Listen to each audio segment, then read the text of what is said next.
पास बहुत से कन्फ्यूज़न होते हैं जब हम साधना स्टार्ट करते हैं।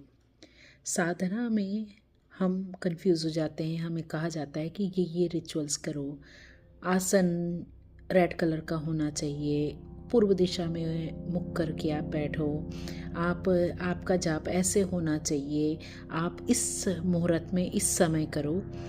तो कुछ लोगों को ये भी कहा डराया जाता है कि आप जब अपनी साधना इस समय करोगे, अगर गलत विधि से किए तो तुमको ये फल मिलना चाहेगा। तो इस वजह से बहुत से साधक वहीं पर ही ये सारी चीज़ें छोड़ देते हैं कि बस केवल डर की वजह से कि आपको लाल आसन में ही बैठें, आप पूर्व दिशा में ही बैठें, आप इस पर्टिकुलर टाइम पर ही बैठें। मेरे हिसाब से ये मेरी खुद की सोच है कि जब आप किसी भी साधना में जाते हैं, आपका इंटेंशन बहुत इम्पॉर्टेंट होता है। आपके अंदर इनर वर्क होना बहुत ज़रूरी है। आप यहाँ पर देवी की आराधना कर रहे हैं और आपकी वहीं पर ही बच्ची आपसे कुछ मांग रही है, आप उसको नहीं दे रहे हो और देवी को आप फल फूल चढ़ा रहे हो। क्या इसका कोई महत्व होगा? क्या इन चीज़ों से देवी खुश होगी? आपके घर पे ही देवी रूप में आपकी बच्ची है, आप उनकी चीज़ों को फलीभूत करिए और आपको देवी आपको वो सारी चीज़ें देगी जो आपके जीवन में आपकी उन्नति के लिए ज़रूरी होगा। बहुत से साधक ये कहते हैं कि हमें जाप हम 108 हनुमान चालीसा करेंगे। चलिए इसका उदाहरण देखते हैं।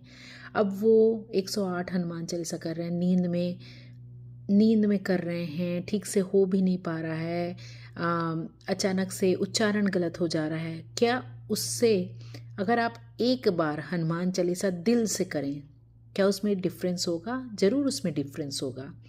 वो जो आपका दिल से आया है, वो पर्सनल इंटेंशन के साथ आया हुआ है। और अगर आप पूजा पाठ कर रहे हैं और आपके अंदर में ईर्ष्या है कि भाई फलाने ने तो 11 लाख जाप कर लिए हैं, मेरा तो अभी 10 ही जाप हुए हैं। तो ये सब चीज़ों में से हमें उठना चाहिए और अपने अंदर इनर वर्क करना चाहिए। जिस दिन हम इनर वर्क करना सीख गए, अपने ऊपर काम करना सीख गए, ये छोटी छोटी चीज़ें हमें उतनी वैल्यू नहीं करेंगी। तो जाप और प्रभु की आराधना ना मन से होनी चाहिए। आप कोई दिखावा इसमें नहीं कर सकते, आप इस चीज़ को शो ऑफ नहीं कर सकते।